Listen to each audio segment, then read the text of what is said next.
Hey everyone, welcome back to episode 6? No, 6. Episode 11 of Eyes on the Ball.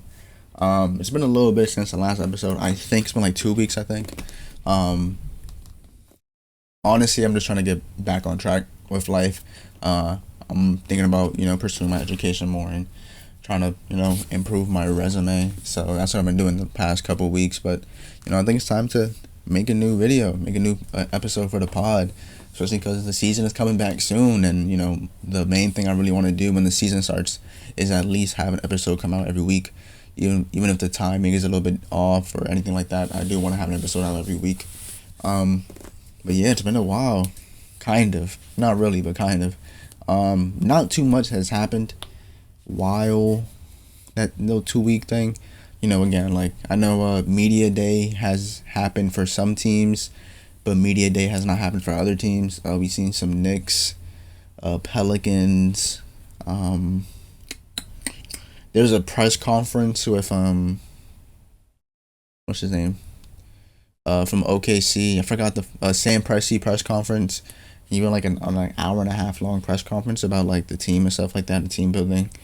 I think there was another team that had a media day, but I'm not sure. I forgot which one it was.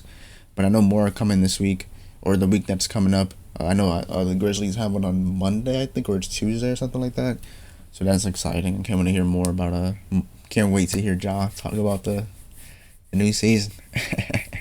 But there was one very very important piece of news that came out, which was the Fred VanVleet injury. Horrible injury. First of all, I think he's out for the season. I guess maybe might come back to the come playoff time, hopefully, if everything goes well, but we're not entirely sure yet.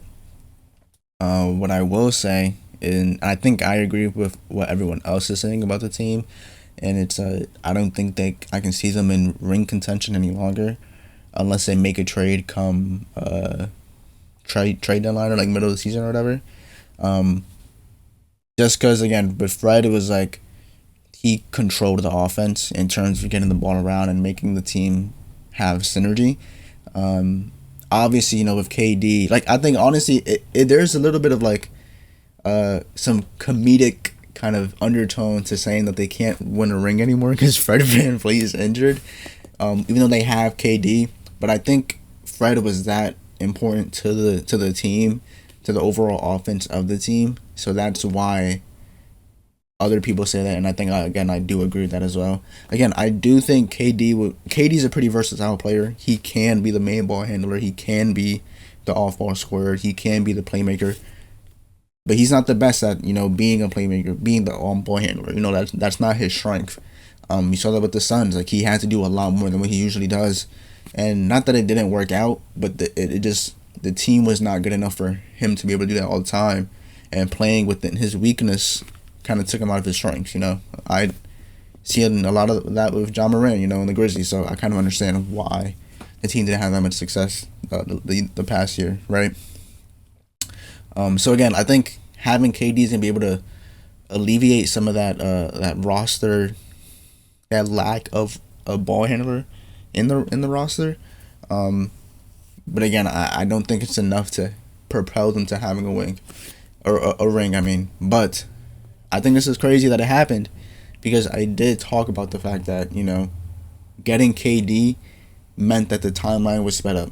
Right now, for example, let's say the Timberwolves were the team that got KD, right? Their franchise player, who's confirmed franchise, like, they're not guessing on who's going to be their franchise player like the Rockets kind of are, is a very young, one, very experienced in the playoffs, two, and the team itself is not a very young team, but they have young talent, right? And again, their franchise face being the young talent, who's like, again, top, like, at least top 8 player, right? So again, like, you trade some of your young bucks or maybe a couple of your vets to the Timberwolves. It's like they don't lose a lot, but they add in because they add in KD. They don't lose their window because, again, the face of their franchise is so super young, right? The overall team age is not that young, but with the Rockets, it was like they traded away all of their, not all of their youth, but most of their youth, and again, they're proven, to an extent, proven youth or experienced youth, with D-Book and not D-Book, Jalen Green and Dylan Brooks. They traded those guys away who were, again, played a lot of games as well, which is another important thing. They traded away that youth, and they brought in an older dude who doesn't have that much years left, of playing, or at least playing at this super high level, right? So they spread out the timeline. And like I said before, by doing that, it forces Reed and Amen and Şengün and Jabari to kind of speed up, right? Because they didn't trade those players for nothing. Like they want a ring now, so it speeds them up and it forces them to be the player that that they can be, right? But now that Fred is injured, now it's even more of a exaggerated kind of push to be the players that they need to be. And again, it sucks for Reed Shepherd, because Reed Shepherd is probably gonna be the player that when Amen isn't playing point guard, is gonna be Reed Shepherd, right? And Reed, I don't want to say isn't that experienced, but he didn't play that many games last year. Even in garbage time, garbage time was the main time that he was playing, and even then, it wasn't too many minutes he had under his belt. So he basically got DNP last year, and he's a fucking third round pick. You know what I mean? So, not third round, the third pick in the first round. So, it's a very, very pressing issue, and it's gonna be an issue that is going to harm their potential winning. You know what I mean? And you can say, he'll come back next year, but it's like, will KD still be great next year? Not to say that he won't be, but you never know, right? You just never know. Especially now with injuries, you literally don't know what could happen. Like, KD can, unfortunately, again, I'm not saying it could happen, but he can unfortunately get injured, and who knows, he might not even be able to play next year. You literally don't know, right? You just don't know. I think window contentions are not as big as people think they are. Even with players or teams that you think they are big, they're just not that big, right? But yeah, that was a very, very, very harmful blow to that team. I have no idea what's gonna happen. And you could say Amen can be the leading point guard, and I think, or the main ball handler, and I think it's very fair for him to be that, or to put him in that position, because I think he's still gonna excel, but I don't think he has the in between game to his arsenal to be really good as a main ball handler. He doesn't have a jump shot to be as really good as a main ball handler. His handles are not the best either. A lot of his buckets are transition buckets, and one thing that he does a lot that I've seen is he does not have a break. He has no breaks at all. He'll run head first into the paint and just throw that bitch up, or not throw it up, but maybe try to stop and pass it out, but then it results in a turnover. And it's something that I've seen with him a lot. Not in the playoffs really, but more so regular season games. A lot I've seen. I think I did see it in the playoffs a little bit, but it's more regular season games than playoffs. So, and again, I think it'll still work well, especially for regular season. But come playoff time, if that's what the team is looking like, if the team looks exactly the same as it does now, come playoff time, if they go against a scrub first, if they go against a scrub team for the first round, they could probably, wipe them. But I think after the second round, it's gonna be a bloodbath, for that team. It's gonna be difficult to predict what's gonna happen with that team. I saw a couple of tweets that came out afterwards was like, they could sign Russ. Russ could have a comeback and reunite with KD. And the first thing that came to my mind was Russ and KD having a crazy fucking game on opening night, while their former team gets their rings or whatever. That'd be fucking nuts for a narrative. But Westbrook on the Rockets would not be good. You know what I mean? That's not having your star, or your soon I don't want to say MVP level player, but most likely an All NBA player in the men who can't shoot. Having him start next to another player who can't shoot is not good at all. It doesn't matter how good they are at playmaking, or their rim pressures is not a, and especially when the other wings can't really shoot anyways, other than KD, of course, you know. So yeah, I have no clue how that's gonna work out. I think there probably will be a trade. I just don't know who they'll trade. I think I forgot the exact players they can trade. It was KD, Tari Eason, Reed, maybe a Metin was included, or Şengün, one of those two. Ursh Jabari. It's not too many players, but they are pretty good players that any team would want. You know what I mean? So I don't know what I don't know what's gonna happen there. I think I saw another podcast talking about how they could, you know, potentially get Lonzo, um, or even Garland, for the team. I think those would be, you know, great trades and great pickups. Honestly, I really don't think they. I honestly don't think it would be bad to move off of some of the wings that they have to get a star point guard, or at least like a proven point guard.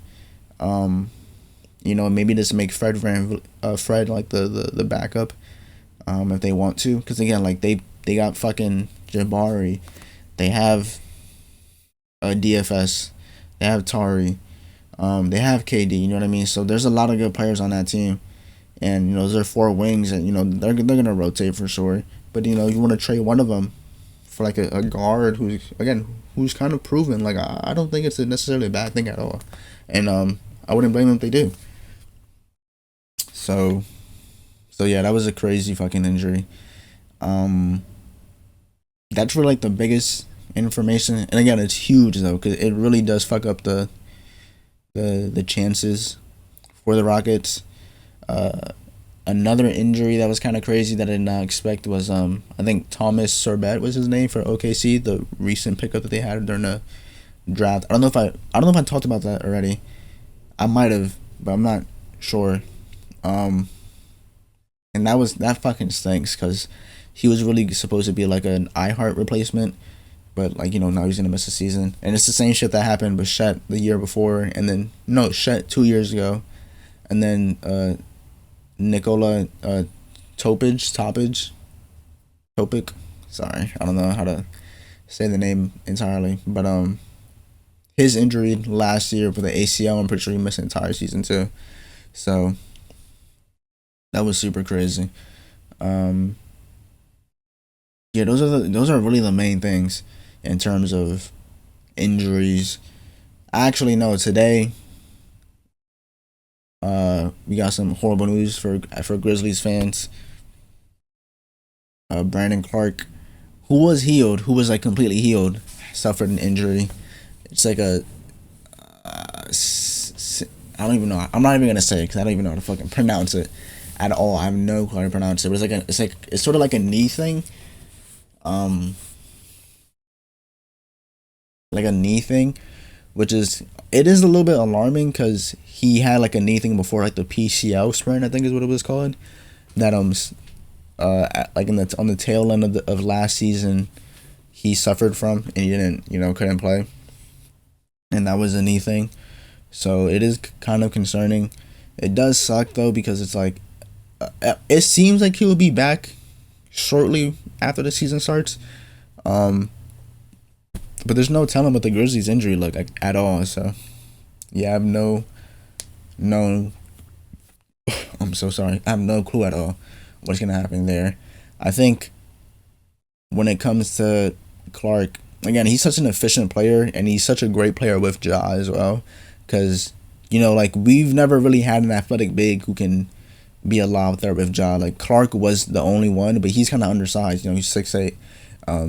Not to say that he's ass, you know, but like, you know, being under, like it's better to have, you know, like would you rather have Jalen Duren or Brandon Clark? You know what I mean? If you're a point guard who can throw lobs, like obviously, you know, you're gonna choose Jalen Duren. He's a taller player, is easier to lob to, a lot more dominant and explosive, and more dangerous in the paint, right? Because Brandon Clark is much better as a cutter than he is a what is it called? It dunker spot kind of guy. Kind of good. Again, he's 6'8", so it makes sense, right? But I am unfortunately seeing people say like, oh, maybe we should trade Brandon Clark, and I don't know. I think and that's why I can't be a GM, because I have too much emotional connection to the players sometimes. But you gotta do what you gotta do, and so he might be on the chopping block. I hope not. Again, I think he's a great player, a phenomenal player. What he's done defensively in a lot of clutch games is like he's saved us some games before. You know what I mean? Like there was I think against the Timberwolves in our first matchup against them when Ja hit like a clutch shot against them. Brandon Clark was the one defending Ant, and he was like clamping him up on the perimeter, which was like again like and was the sole reason why Ant didn't hit the shot that if he had hit would have like won them the game. I'm pretty sure. So yeah, I don't know. I think with like obviously it'd be an amazing asset because of what Brandon Clark is. Like he's an incredibly efficient player. He's a very plug and play kind of player. He's very versatile. He can do a little bit of everything. Maybe not the best shooter, but he still will pop that shit if he's open. And he's hit some shots before too. So it's not like he's it's not like he can't shoot. He's just not the best shooter. So yeah, he might be used as an asset later down, but I don't know. It really depends on how bad the injury is. Like if he comes back before I'd assume Halloween, then it's like whatever. But that was one of the bad news. Thankfully, the other two were actually good news. Jaren Jackson Jr. might come back earlier, which is really nice. Probably not opening day, but I think they said 4 to 6 weeks. Since like 4 to 6 weeks of starting today, I'd assume. So it could be like opening day to like, if nothing else happens, hopefully like 2 weeks after opening day. Is basically what I'm saying.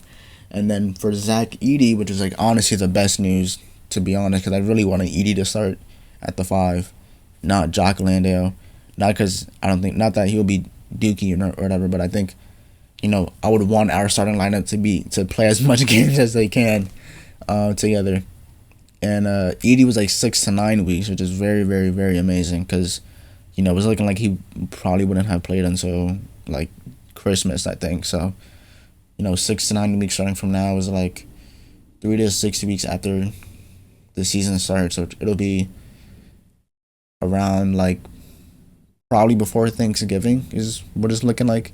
So that's super, super fucking surprising. But it is surprising, but it's also just great news in general.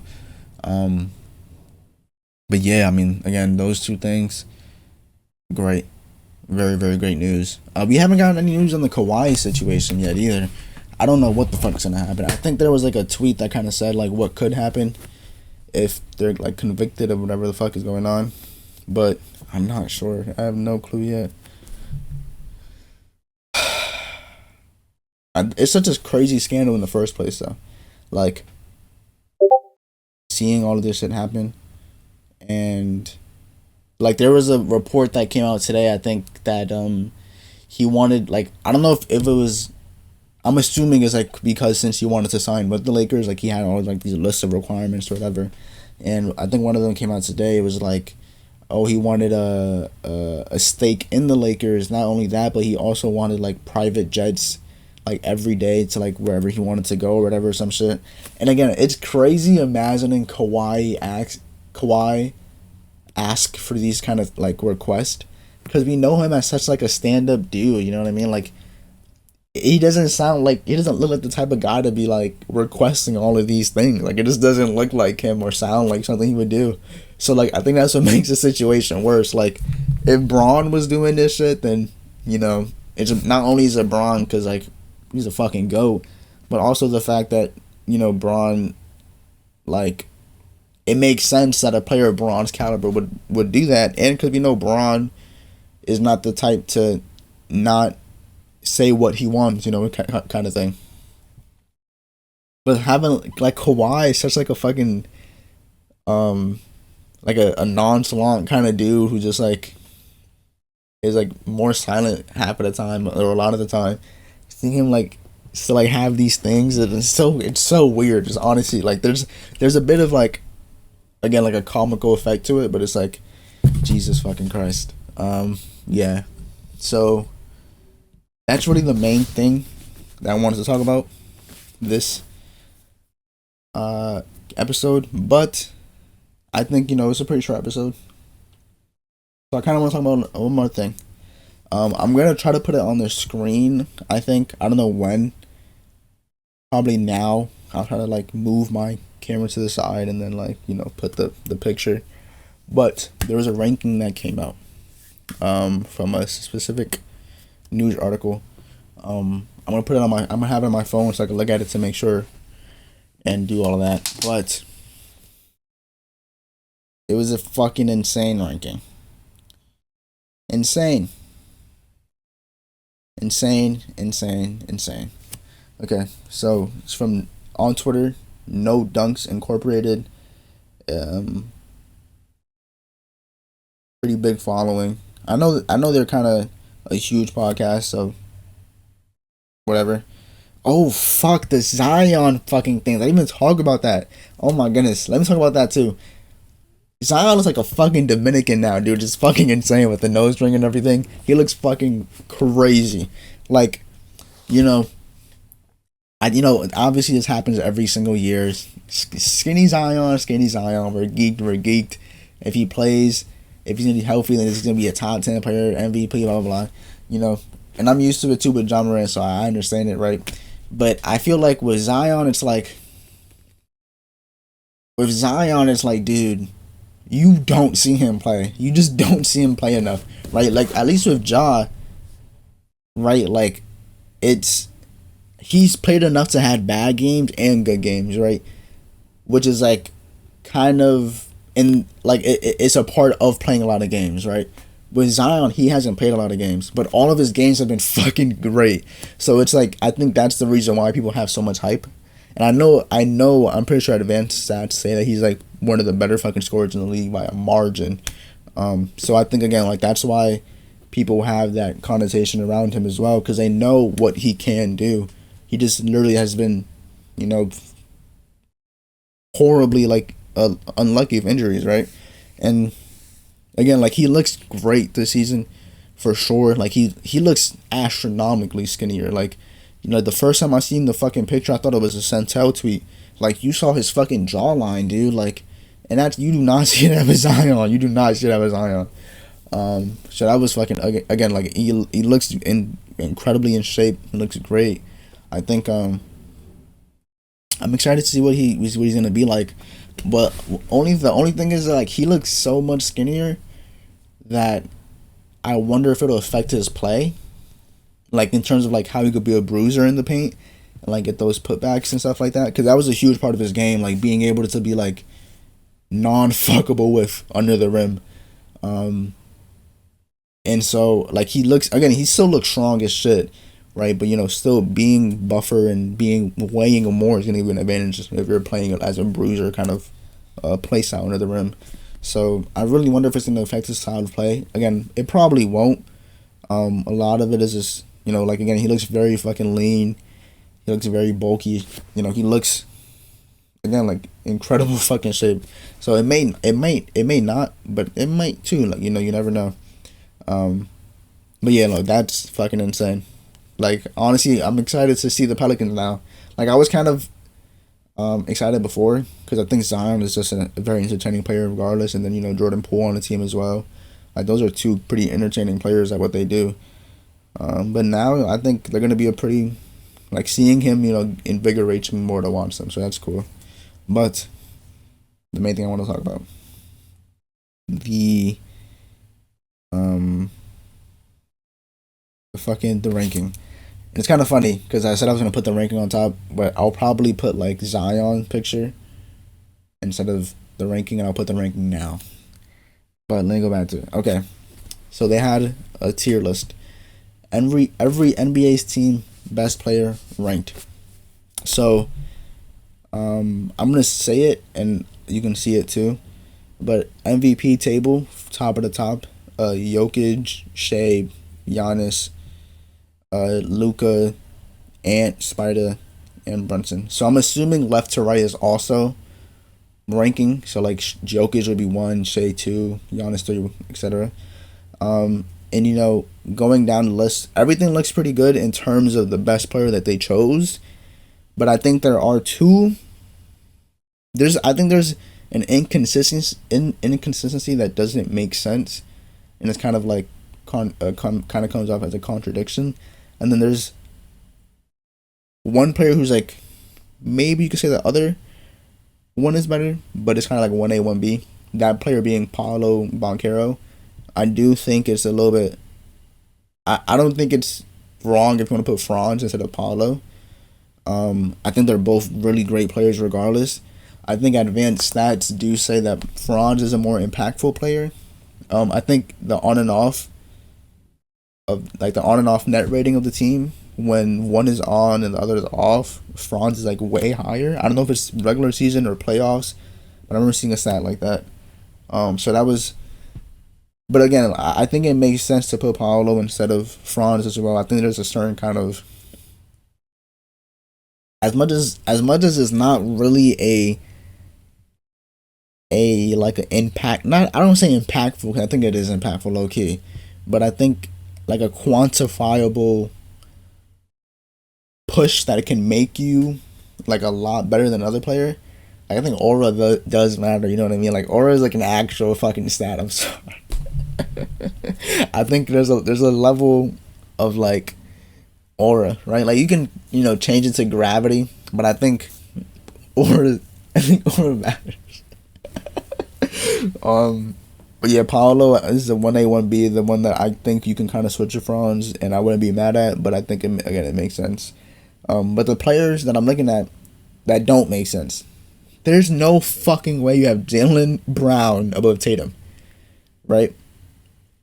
And there's no way you have Siakam above Halliburton, right? And so I don't know the ranking or how this is. Like, I don't know if this is like an overall ranking, because if this is like an overall ranking, like of their careers, then you wouldn't put Luka, you put Braun, because no fucking way you're putting Braun or Luka over Braun if it's overall, right? So it has to be like now, but at the same time, so that would like cover like the Brunson and. Not Brunson, the Brown and Tatum thing. Like you put Tatum, doesn't matter. But then you gotta ask like if there's injuries involved, right? So if there's injuries involved, then I would understand why you have Siakam and Brown. But then if you look under, it's fucking Joel Embiid for the Sixers, and it's like we don't even know if he's gonna play yet. Like there's literally a report that came out today that the Sixers don't even know when Joel Embiid is gonna play yet. So it just doesn't make sense to me. In my opinion, it does not make sense. I don't think it makes sense having Embiid be on the list if the injury thing is like affecting who you're putting for the All-Star list for the Celtics and the Pacers. I just don't think that makes sense. But yeah, other than like those three things in terms of like individual players, like best team player. I think everything else looks fine. Like I think you do choose Kawhi as. Wait, they have fucking Sengun over KD?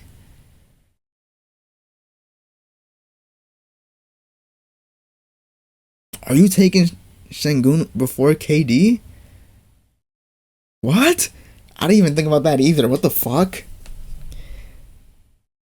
I mean, like, I'm not, again, if, like, you're counting projection, like, so I guess that can make sense. And projection is a whole nother thing. We have to talk about projection. I think that's going to be for the next episode. About projection and shit. Because, like, maybe a segment on it.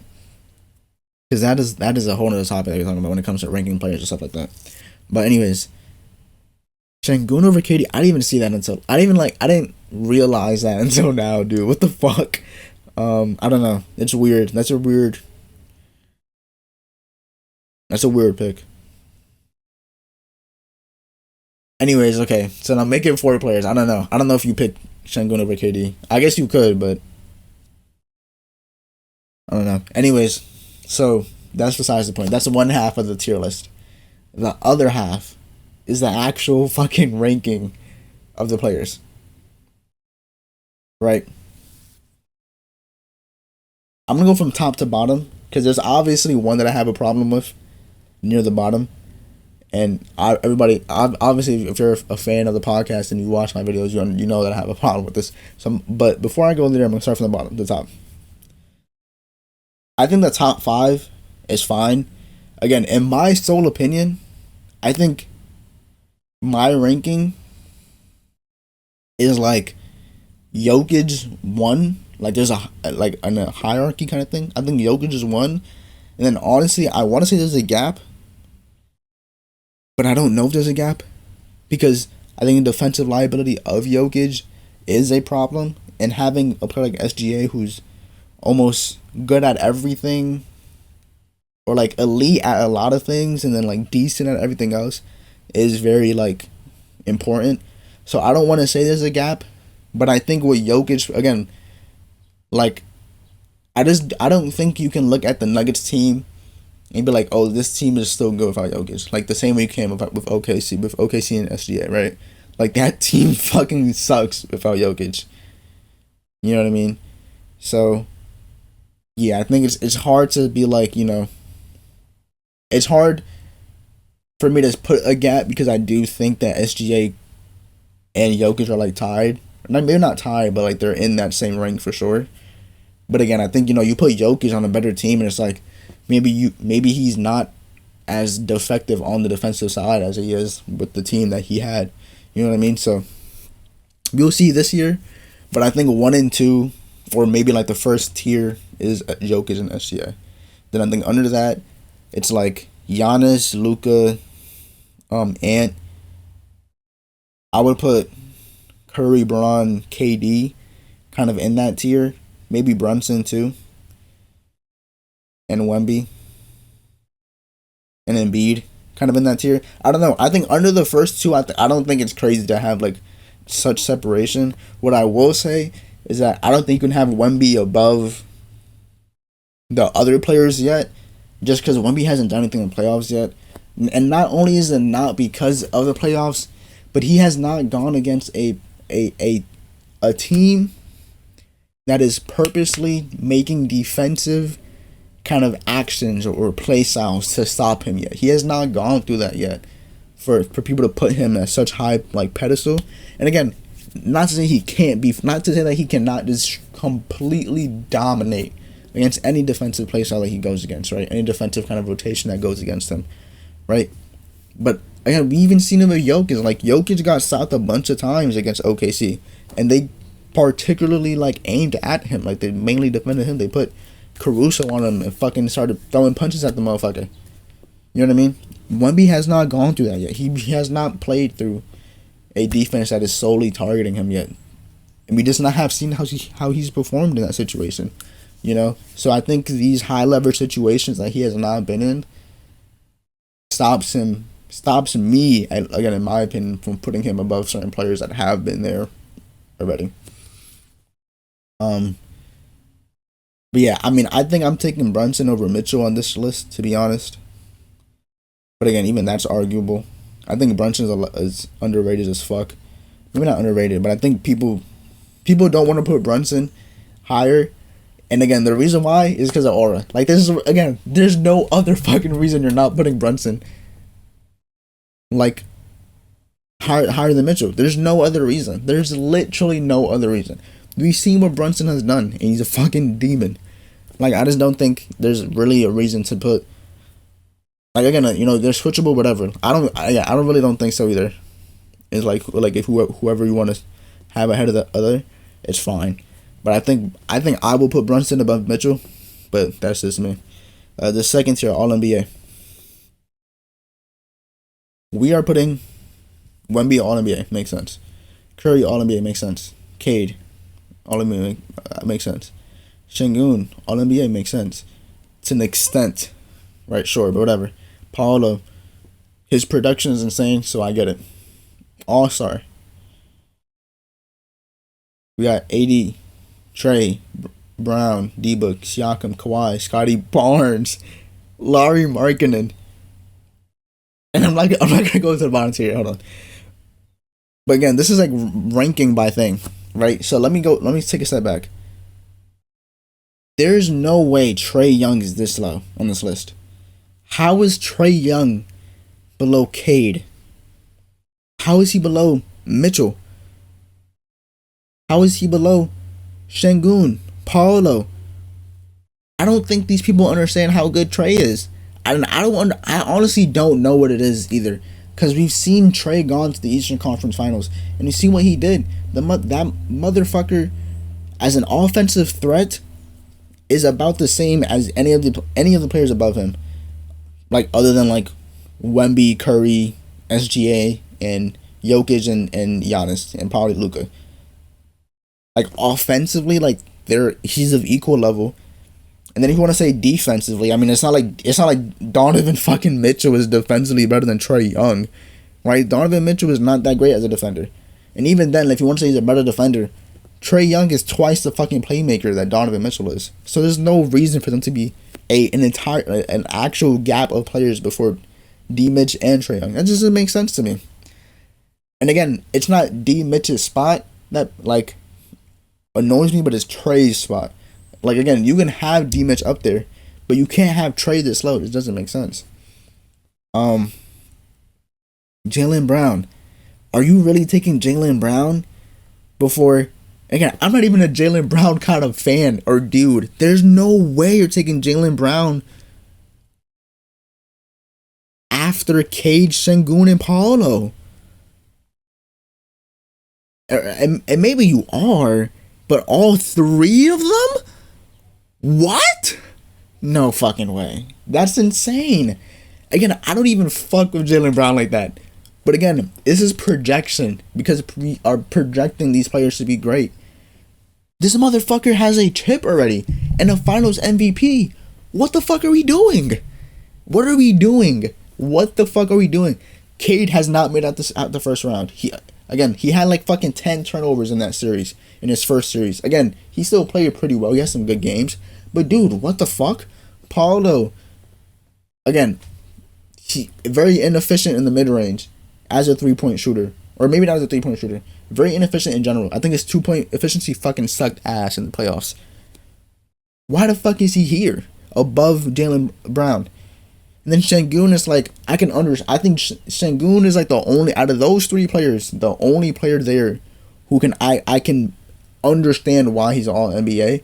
Because he's great on both sides of the ball, and he's proved himself to be a franchise player for that Rockets team, and proved himself to be a winning player as well. Like, he's done everything he could to win.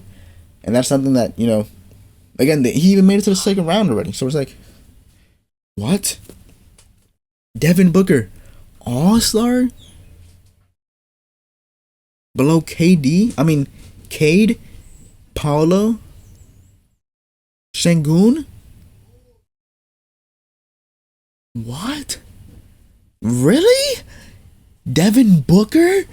And again, like, as a scorer, he's probably a better scorer than all three of those. Right? Again, Cade probably a better playmaker. Paolo probably a better playmaker. But again, Donovan Mitchell is at the MVP table. And that motherfucker, again, and it sounds like I'm hating on Donovan Mitchell. It's not. I promise I'm not hating on Donovan Mitchell. But it's like, Devin Booker and him are not that far off. Right? Like, again, it's not Devin Booker's fault. He's in a much tougher conference with a worse fucking team. Right? Like, I don't think you can fault that on him. Right? Again, Donovan Mitchell is on a way better fucking team in a way easier conference. So I just don't understand it. Right? Siakam. I think Siakam over Kawhi, questionable. I can see it. I'm not mad at it. I don't think it's that bad. But this is where we get fucking, dude, they have to be trolling. You are not taking Scotty Barnes and Lauri Markkanen before Joel Embiid, Ja Morant, Zion Williamson, How? I don't even think you're taking them two before LaMelo Ball. And I'm not even a LaMelo guy. I don't even think LaMelo is that fucking good. Like, again, like we've seen what he can do, and a lot of his things is injuries. Maybe he's not a winning player. We've seen him kind of like not be very serious about winning. And I think that's a very important thing to his game. But there's no fucking way you're taking those four players. I mean, fucking Scotty and Laurie over those four fucking players. There's no fucking way. There's just no way. There's no way in fucking hell. It genuinely, bro. And again, it just doesn't make sense. It doesn't make sense, right? I'm kind of ranting here, and I think I'm going to probably be a bit more expressive for certain rankings that have John Morant really low, because again, he's my favorite fucking player. I see what he can do, and again, a lot of it is bias. But even then, it's like those other four players. Like, there's no way, bro. There's like, you literally have to be trolling. You have to be trolling, and you have to be clickbaiting too. Because again, if the fucking idea, the whole point is like this is the best player on each team, right? Again, they put Embiid on this list, and we don't even know if he's playing yet, right? So they purposely put Embiid on the fucking list, right? And then they put him under these two players. It just doesn't make sense. It just not. It doesn't make sense. I think this is like, again, I think the first two tiers, like, fine, whatever. You know, you can get past some of it for sure, and like it kind of makes sense. But like, I think, yo, after like the All-Star list, it's like, dude, and bro, even then, AD and All-Star, like, I don't think it's wrong to put him All NBA either, right? I think AD is one of the better two-way players in the league.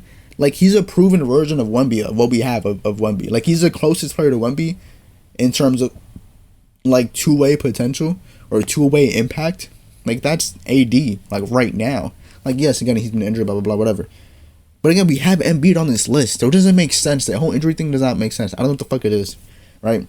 But again, John Morant should not be good starter, dude. Like, he's already been All NBA. He's already been an All-Star.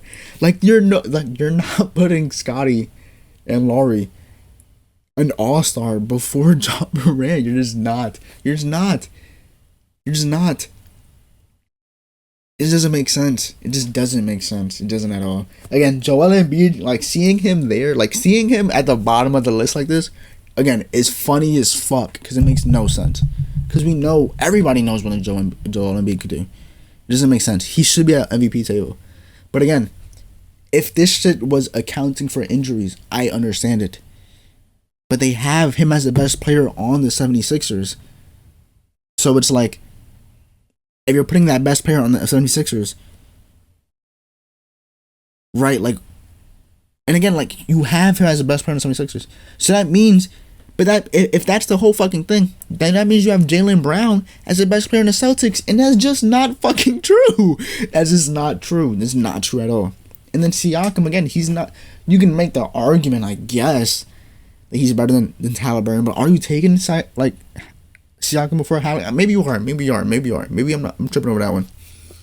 But there's no way we're taking, bro, John Morant, post All-Star break, not even post All-Star break, post East Shallow hiring, when they fired fucking Taylor Jenkins, was averaging around 28 points and like 7 assists, which was the same numbers he was averaging during like the year. Everybody was like, oh, MVP John, 21, 22 John Morant, 22, 23 John Morant, holy fucking shit. Like, those are the numbers he was averaging. What? Like, I just don't get it. And even then, like, again, as a John Morant bias, like, trying to talk from John Morant bias, like, again, as a Josh super fan, again, I will say it first, and you guys know it. I'm putting John Morant above Cade. I'm putting him above Şengün. I'm putting him above Paolo. And All NBA. Shit, I might even make the argument that he's better than Spider. Because again, as a scorer, we know what John Morant could do. And it's not like he can't do it consistently, because we've seen him do it consistently. he's been inconsistent over his career because of injuries. And again, a very fucking like horrible offensive plan that made him very inconsistent the first half of the season that just passed. And then as soon as he gets the ball back again, like he should have been doing before, he's averaging 28 points. Like he should be. You know what I mean? So as a scorer, I'm not against taking away. I'm not against putting him above Strider or putting him in the same tier as Strider as the MVP table. You know, again, it might be blasphemous to say MVP table, put him at MVP table, because again, injuries do matter. I understand injuries is really the main thing holding him back. But again, if it's really for injuries, I don't understand why you have other players here. This doesn't make sense. Right? This doesn't make sense. At all. At all. It's just like such a bad, I don't know, it like seeing seeing Scotty and Laurie above those players is just a different type. I don't know. It's insane. It's insane to me. I don't think it makes sense at all. I think you got like I'm low key getting tight, and it's hot as fuck in my room, so I'm sweating like a bitch.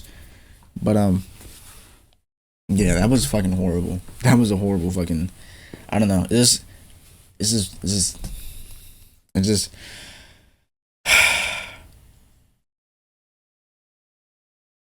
I don't know. I don't fucking know. Yeah, that's really all I want to talk about for today's episode, or this week's episode. I did see a clip actually of Kyrie Irving, fucking shooting stable threes, and